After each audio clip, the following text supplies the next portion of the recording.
वक्त की सबसे बड़ी खबर, सबसे बड़ी जानकारी कि पिछले 36 दिनों से कॉकरोच जनता पार्टी और इस देश के युवाओं का प्रदर्शन, इस देश के युवाओं का बलिदान, इस देश के युवाओं का दर्द रंग ले आया। जी हाँ दोस्तों, आज धर्मेंद्र प्रधान का इस्तीफा हो गया है। चौंकिएगा मत, इस सरकार ने 12 साल में पहली बार को इस्तीफा दिलवाया है। प्रधानमंत्री नरेंद्र मोदी की कुर्सी तक जब खतरा आया तो प्रधानमंत्री नरेंद्र मोदी शिक्षा मंत्री धर्मेंद्र प्रधान का इस्तीफा लेते हुए नजर आए हैं। आज कॉकरोच जनता पार्टी से मुलाकात बात होने वाली थी, लेकिन मुलाकात बात से पहले खबर आ गई कि धर्मेंद्र प्रधान का इस्तीफा हो गया। जी हाँ, आप तस्वीरों में, खबरों में एक्सक्लूसिव जानकारी देख सकते हैं कि कितनी बड़ी तादाद में लोगों के अंदर खुशी जो है वो साफ तौर पर नजर आ रही है, जिसका मांग जो है, जो पिछले कई दिनों से धर्मेंद्र प्रधान के इस्तीफे की चल रही थी, जंतर मंतर पर जंजियों के आगे घुटना इस सरकार ने टेक दिया। ये होता है लोकतंत्र की सबसे खूबसूरत, जी हाँ, सबसे खूबसूरत आवाज, सबसे खूबसूरत तस्वीर कि आप अगर डराएंगे, दबाएंगे तो इस देश के छात्र डरेंगे नहीं, दबेंगे भी नहीं, बल्कि उसका सामना करेंगे। लाठियों का सामना किया, आंसू गैस के गोले का सामना किया गया, पैलेट गन का सामना किया गया, ईंट पत्थर का सामना किया, भूख प्यास का सामना किया, बारिश गर्मी हर एक चीज का सामना किया और आज उनकी मेहनत, उनकी पूरी शिद्दत के साथ रंग ले आई है उन 22 बच्चों ने जिन्होंने आत्महत्या कर लिया। नीट परीक्षा में जो धांधली हुई, उन 22 परिवारों के लिए खुशी का दिन है और आज का दिन शायद कभी नहीं भूलेंगे प्रधानमंत्री नरेंद्र मोदी। सत्ता का अहंकार, सत्ता का घमंड चकनाचूर कर दिया गया है बच्चों के जरिए, छात्रों के जरिए, क्योंकि आज छात्रों ने धर्मेंद्र प्रधान को, जी हाँ, घुटने पर ला दिया है।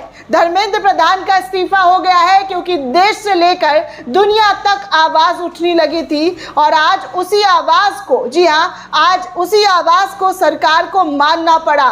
मोदी ने कितनी कोशिश की कि रील बना ले, फलाना कर ले, ढिमकाना कर ले, लेकिन बच्चों ने उनकी एक ना मानी। रील बनाया, उल्टा और मजाक बना, रील बनाया और ज्यादा उनसे रील बच्चों के जरिए बना कर सामने से रख दिया। तो आप सोचिए दोस्तों कि सरकार की जो नाकामयाबी थी वो एक बार फिर से देश की जनता की जीत के तौर पर सामने आ गई है। समझे प्रधानमंत्री नरेंद्र मोदी जी, सब कुछ खरीद सकते हैं, आप सब कुछ कंट्रोल में कर सकते हैं, लेकिन जनता की आवाज़ को कंट्रोल में नहीं कर सकते हैं, जन के आंदोलन को कंट्रोल नहीं कर सकते हैं। और जनता जब जागती है ना तो अच्छों की नींद हराम कर देती है और वही नींद आज आपकी हराम कर दी गई है, क्योंकि आज आपका अंत जो है यहीं से शुरू होता है।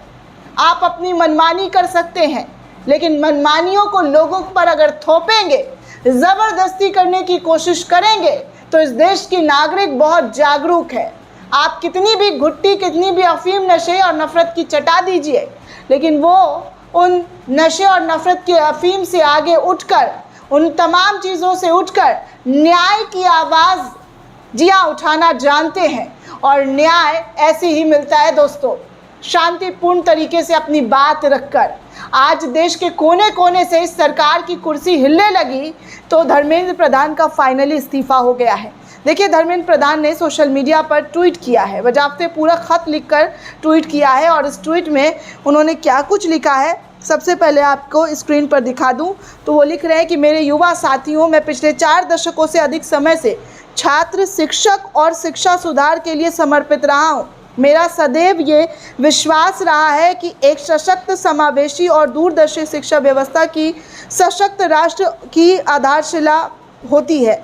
मैं देश के युवाओं की आकांक्षाओं, भावनाओं और उनकी न्यायोचित उपेक्षा का गहरा सम्मान करता हूं। भारत की युवा पीढ़ी के सपनों को साकार करना हमारा सभी राजनीतिक और सामाजिक जीवन की नैतिक संकल्प रहा है। आदरणीय प्रधानमंत्री जी के दूरदर्शी नेतृत्व में राष्ट्र की सेवा करने का जो अवसर मुझे प्राप्त हुआ, उसके लिए मैं प्रधानमंत्री जी का आभार प्रकट करता हूं। किंतु 3 मई 2026 को हुई नीट यूजी की परीक्षा के सामने आई अनियमितता पाई गई और भारत सरकार ने इसे तुरंत संज्ञान में लेते हुए सीबीआई को सौंपी और परीक्षा को रद्द किया एवं पुनः परीक्षा की तिथि घोषित की। इसके साथ ही अगले वर्ष इस परीक्षा को सीबीटी यानी कि कंप्यूटर बेस्ड टेस्ट के मोड के निर्माण का निर्णय लिया गया है। इस दौरान हमारी प्रमुख प्राथमिकता ये रही है कि 20 लाख से अधिक छात्रों की सुचारू रूप से आयोजित किया जाए और इसके लिए होल ऑफ गवर्नमेंट अप्रोच के तहत काम किया गया है। इसमें भारत सरकार के साथ राज्य सरकार विशेषकर जिला प्रशासन की महत्वपूर्ण भूमिका रही है। साथ ही छात्र अभिभावकों और माता पिता के सहयोग से 21 जून 2026 को ये परीक्षा पूर्ण हुई। पहले ही दिन इस पर मैंने अपनी जिम्मेदारी ली और पूरी इस परिस्थितियों से कभी मुंह नहीं मोड़ा। मेरा ये संकल्प था कि हम किसी भी मेधावी छात्र की संभावना परीक्षा माफिया के कारण खराब नहीं होने देंगे, किसी भी छात्र के साथ अन्याय नहीं होने देंगे। 16 जुलाई को घोषित नीट यूजी के परिणाम संतोषजनक रहे और गरीब पृष्ठभूमि से आए कई मेधावी छात्रों का भी सफलता जो है वो मिला, परंतु इस दौरान भी कई छात्रों को गुमराह करने के लिए जिम्मेदार पदों पर बैठे व्यक्तियों ने वादा डालने की कोशिश की, जिसमें मन अत्यंत विस्थापित रहा। मैं सदैव हमारे प्रजातंत्र की शक्ति अटूट विश्वास रखने वाला हूं और युवाओं की आकांक्षाओं और सपनों को अपेक्षाओं को गहरा सम्मान करता हूं। और मैं जी हाँ, इन्होंने पूरी जानकारी जो है अपनी इस खत में डालते हुए कहा कि मैं जो है इस पद से मुक्ति लेता हूं, यानी कि धर्मेंद्र प्रधान ने अपने पद से मुक्ति ले लिया है, इस्तीफ़ा हो गया है। तो ये हाल है दोस्तों, आप देख सकते हैं कि क्या और कितनी जद्दोजहद के बाद फाइनली 38वें रोज़ धर्मेंद्र प्रधान का इस्तीफ़ा हुआ। ये सब पहले ही कर लिए होते तो आज ये हालत नहीं होता दोस्तों। बिहार के सीतामढ़ी में देखिए प्रदर्शनकारियों ने बीजेपी नेता की गाड़ी तोड़ दी। पूरे देश में बीजेपी के खिलाफ बहुत गुस्सा युवाओं के अंदर भरा हुआ है। आप ये देखिए इलाहाबाद के अंदर भयंकर तरीके का प्रोटेस्ट हो रहा है। घंटाघर में लोग इकट्ठा हो रहे हैं। कहा जा रहा है कि ये जो है उत्तर प्रदेश की तमाम तस्वीरें हैं जहां पर छात्रों का बड़ा आंदोलन शुरू हो गया है। तो इन तमाम तस्वीरों को देख सकते हैं कि क्या और कितनी लाठियां जो हैं, चाहे वो बिहार हो, उत्तर प्रदेश हो, बंगाल हो, हर जगह पर छात्रों के ज़रिए छात्र जो है पुलिस वालों के ज़रिए खाते हुए नज़र आ रहे हैं। पटना में भी भयंकर तरीके का प्रोटेस्ट हो रहा है। तो ये तमाम चीज़ें जो है देखने सुनने को मिली, लेकिन इससे इन तमाम चीज़ों को इग्नोर किया गया। इन तमाम चीज़ों से सरकार जो है नज़रअंदाज करती हुई दिखाई दी। लेकिन आज जी हाँ, जब छात्र डट गए, जब इनकी लाठियों का इन पर असर नहीं होने लगा, इनकी कोई भी जुल्म का असर नहीं होने लगा, तो आज सरकार को क्या करना पड़ा।